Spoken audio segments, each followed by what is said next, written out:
গোপালগঞ্জের পর এবার কক্সবাজারে পথসভা করতে গিয়ে তোপের মুখে পড়েছেন জাতীয় নাগরিক পার্টির কেন্দ্রীয় নেতাকর্মীরা। সভায় এনসিপির মুখ্য সমন্বয়কারী নাসিরউদ্দিন পাটোয়ারীর নব্য গডফাদার মন্তব্যকে ঘিরে উত্তাল হয়ে ওঠে পুরো কক্সবাজার এলাকা। বিএনপি নেতা সালাউদ্দিন আহমেদকে ইঙ্গিত করে দেয়া ওই বক্তব্যের প্রতিবাদে চকরিয়ায় বিক্ষোভ মিছিল ও মঞ্চ ভাঙচুর করে দলটির নেতাকর্মীরা।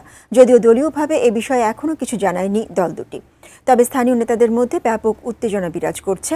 কক্সবাজার প্রতিনিধি অর্পণ বড়ুয়ার পাঠানো ছবিতে বিস্তারিত এসআই রাজের রিপোর্টে।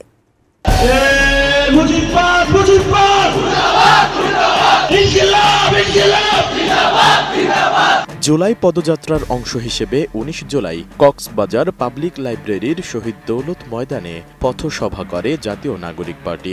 সেখানে দলটির আহ্বায়ক নাহিদ ইসলাম, দক্ষিণাঞ্চলের মুখ্য সংগঠক হাসনাত আব্দুল্লাহ সহ এনসিপির একাধিক কেন্দ্রীয় নেতা বক্তব্য রাখেন। প্রিয় কক্সবাজারবাসী, আপনারা জানেন পরবর্তী বাংলাদেশের ভবিষ্যৎ হচ্ছে বঙ্গোপসাগর ঘিরে। আমাদের পরবর্তী বাংলাদেশকে নিয়ে ভাবতে হলে অবশ্যই বঙ্গোপসাগরকে প্রাধান্য দিয়ে পরবর্তী বাংলাদেশকে ভাবতে হবে। প্রিয় কক্সবাজারবাসী, আপনাদের কক্সবাজার যেমন অপার সম্ভাবনা রয়েছে, ঠিক একইভাবে অনেক সমস্যাও রয়েছে। তার মধ্যে একটা প্রধান সমস্যা ছিল ট্যাবলেট বদি। আপনারা ইতিমধ্যে ট্যাবলেট বদিকে উৎখাত করেছেন, বদিকে উৎখাত করা গিয়েছে। এখন আমাদেরকে লড়াই করতে হবে ট্যাবলেটের বিরুদ্ধে, ইয়াবার বিরুদ্ধে, মাদকের বিরুদ্ধে। প্রিয় কক্সবাজারবাসী, আপনাদের আরো সমস্যা রয়েছে। রোহিঙ্গারা নোবেলের লুভে খুনি শেখ হাসিনা বাংলাদেশে রোহিঙ্গাদের তখন আশ্রয় দিয়েছিল। কোন সেফ এক্সিট নিশ্চিত না করে রোহিঙ্গাদের ভবিষ্যৎকে ঝুঁকিপূর্ণ করে তুলেছে। আমাদের অতি দ্রুত কক্সবাজারের জীববৈচিত্র্য এবং পরিবেশ বাঁচাতে হলে আমাদের এই রোহিঙ্গা সমস্যার সমাধান করতে হবে। পরবর্তী বাংলাদেশের আমাদের এই পর্যটন শিল্পকে আমাদের প্রসার এবং বিকাশের জন্য যে কোনো ধরনের নীতি নির্ধারণের পর্যায়ে কথা বলতে হলে কক্সবাজার মানুষের সাথে কথা বলতে হবে।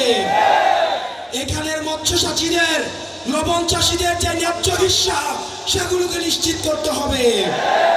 আমাদের ব্লু ইকোনমির জন্য আমাদের এই বঙ্গোপসাগরের আমাদের যে ভূমিকা, সেই ভূমিকাকে স্বীকৃতি দিতে হবে। আমাদের পরবর্তী বাংলাদেশ হিমালয় থেকে বঙ্গোপসাগর, এবং সেটির জন্য আমাদের গঠনমূলক আমাদের কার্যক্রম অব্যাহত রাখতে হবে। আমরা নতুন কোন গডফাদারের আবির্ভাব হতে দেব না। কক্সবাজারে নতুন কোন গডফাদারকে আপনারা মেনে নেবেন না, তার বিরুদ্ধে প্রতিরোধ তৈরি করুন। প্রিয় সংগ্রামী বন্ধুগণ, মাফিয়া তন্ত্র, গডফাদার তন্ত্র, স্বৈরতন্ত্র, পরিবারতন্ত্র, এই সব কিছুকে বাংলাদেশ থেকে উচ্ছেদ করতে হবে। জনগণের বাংলাদেশ, গণতান্ত্রিক বাংলাদেশ প্রতিষ্ঠা করতে হবে। প্রিয় সংগ্রামী কক্সবাজারবাসী, এই কক্সবাজারে আমরা জানি জুলাই গণ অভ্যুত্থানের সময় লড়াই হয়েছিল, আন্দোলন হয়েছিল। আপনাদের মাটির সন্তানেরা জীবন দিয়েছেন, শহীদ হয়েছেন। আরো একজন শহীদের কথা বলতে চাই, যিনি রোহিঙ্গা কমিউনিটির হয়েও এই গণ অভ্যুত্থানে শহীদ হয়েছিলেন, শহীদ নূর মোস্তফা। আমরা চাই অবিলম্বে তাকে গ্যাজেটভুক্ত করা হোক। প্রিয় সংগ্রামী বন্ধুগণ, আমরা কক্সবাজারকে দেখি সম্ভাবনার জায়গা হিসেবে। হাসনাত আব্দুল্লাহ বলেছেন, বাংলাদেশের ভবিষ্যৎ, বাংলাদেশের সম্ভাবনা হচ্ছে এই বঙ্গোপসাগরে। আমাদেরকে সমুদ্র শক্তি, নৌ শক্তিতে শক্তিশালী হতে হবে। ফলে তার জন্য কক্সবাজারকে আমাদের শক্তিশালী ঘাঁটি হিসেবে প্রতিষ্ঠা করতে হবে। পুরা কক্সবাজারকে, পুরা বাংলাদেশটা বিশ্বের বুকে এক মডেল হিসেবে প্রতিষ্ঠা করতে হবে। আমরা সেই কক্সবাজার দেখতে চাই। কে পিয়ার বুঝে, কে পিয়ার বুঝে না, এর জন্য সংস্কার আটকে থাকবে না। কারণ আমরা জানি জনগণ সংস্কার বুঝে, জনগণ সংস্কার চায়। ফলে অবশ্যই উচ্চ কক্ষে পিয়ার হতে হবে। নির্বাচন কমিশন, দুদক সহ গুরুত্বপূর্ণ রাষ্ট্রীয় প্রতিষ্ঠানে নিরপেক্ষভাবে নিয়োগের জন্য সাংবিধানিক কমিটি তৈরি করতে হবে। মোনালিসা হেভি ফ্লো 15 পিস প্যাকেটের সাথে 8 পিসের একটি প্যাকেট একদম ফ্রি। পথসভায় বিএনপির স্থায়ী কমিটির সদস্য সালাউদ্দিন আহমেদকে ইঙ্গিত করে এনসিপির মুখ্য সমন্বয়কারী নাসির উদ্দিন পাটোয়ারি বলেন, প্রিয় কক্সবাজারবাসী, আগে আওয়ামী লীগের আমলে নারায়ণগঞ্জের বিখ্যাত গডফাদার শামীম ওসমান ছিল, এখন শুনছি কক্সবাজারের নব্য গডফাদার শিলং থেকে এসেছে, ঘের দখল করছে, মানুষের জায়গা জমি দখল করছে, চাঁদাবাজি করছে। প্রিয় কক্সবাজারবাসী, আগে আওয়ামী লীগের আমলে নারায়ণগঞ্জে বিখ্যাত গডফাদার শামীম ওসমান ছিল, এখন শুনছি কক্সবাজারের নব্য গডফাদার শিলং থেকে এসেছে, ঘের দখল করছে, মানুষের জায়গা জমি দখল করছে, চাঁদাবাজি দখল করছে, আবার নাকি সেই সংস্কার বুঝে না। নাম না বললাম, কক্সবাজারের জনতা এই ধরনের সংস্কার বিরোধী যে পিয়ার বুঝে না, রাজপথে তাদেরকে ঠেকিয়ে দিবে ইনশাআল্লাহ।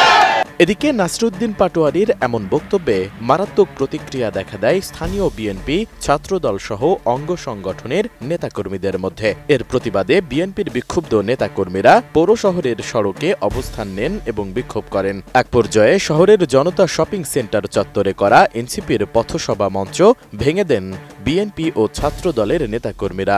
ট্রাকের ওপর মঞ্চটি করা হয়েছিল। শনিবার বিকেল 3:45টার দিকে ভাঙচুরের এই ঘটনাটি ঘটে। পরে সেনাবাহিনী ও পুলিশ গিয়ে তাদেরকে ছত্রভঙ্গ করে দেয়। বিএনপির নেতাকর্মীরা বলেন, দুপুরে কক্সবাজার শহরে এক সমাবেশে এনসিপির মুখ্য সমন্বয়ক নাসিরউদ্দিন পাটোয়ারি বিএনপির স্থায়ী কমিটির সদস্য সালাউদ্দিন আহমেদকে নিয়ে আপত্তিকর বক্তব্য দেন। এটি বিএনপির নেতাকর্মীদের হৃদয়ে আঘাত করেছে। এই বক্তব্যের পর চকরিয়া সহ কক্সবাজার জেলায় বিএনপির নেতাকর্মীরা রাজপথে নেমে প্রতিবাদ করেন। আমার সালাউদ্দিন আহমেদ সম্পর্কে গুরুত্বপূর্ণ বক্তব্য দেওয়ার প্রতিবাদে সারা চকরিয়ায় আজকে যে এনসিপির আজকে প্রোগ্রাম ছিল, সারা কক্সবাজার জেলা থেকে শুরু করে চকরিয়ায় আজকে টলমল হয়ে গেছে। চকরিয়ায় আজকে সালাউদ্দিন আহমেদ সম্পর্কে যে মিথ্যাচার করেছে, যে কটূক্তি করেছে, তার প্রতিবাদে চকরিয়ায় আজকে পরিণত হয়ে গেছে। কক্সবাজারের প্রোগ্রাম ছিল এনসিপি, আমরা এনসিপির কোনো প্রোগ্রামে ছাত্রদল কোনোদিন কোনো জায়গায় বাধা দেয় নাই। কক্সবাজারের প্রোগ্রামে সালাউদ্দিন আহমেদকে নিয়ে আমাদের ভিডিওর স্পন্দন সালাউদ্দিন আহমেদকে নিয়ে কটূক্তিমূলক বক্তব্য বাজেভাবে তুলে ধরেছে।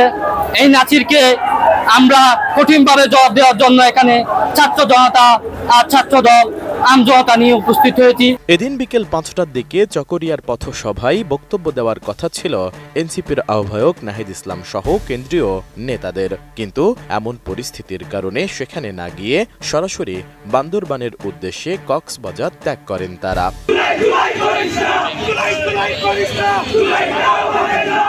S I Raj, ATN news.